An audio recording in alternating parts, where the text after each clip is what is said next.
నెల్లూరు జిల్లా ఉదయగిరి నియోజకవర్గంలోని వరికుంటపాడు మండలం తూర్పు బోయమడుగు గ్రామంలో టీచర్గా పనిచేస్తున్న వెంగయ్యపై విద్యార్థుల తల్లిదండ్రులు దేహశుద్ధి చేశారు.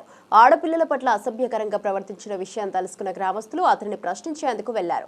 అయితే వెంగయ్య నిర్లక్ష్యంగా స్పందిస్తూ మీ పిల్లలను తీసుకొని పోలేదు, సంతోషించు అంటూ హేళనగా మాట్లాడాడు. ఈ వ్యాఖ్యలు గ్రామస్తులు ఆగ్రహాన్ని రేపడంతో వారు అతనిపై దాడి చేశారు.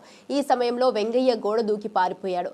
ఇలాంటి ఘటనలు పునరావృతం కాకుండా పరిపాలన చర్యలు తీసుకోవాలని ప్రజలు డిమాండ్ చేస్తున్నారు.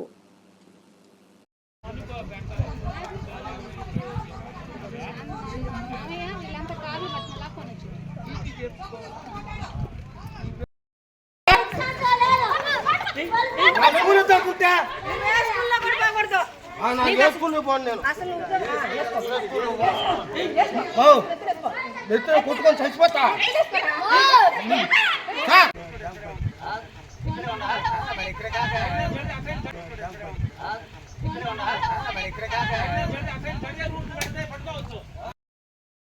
నా పేరు మాగంట శాంతమ్మ. మా తూర్పు బోయమడుగుల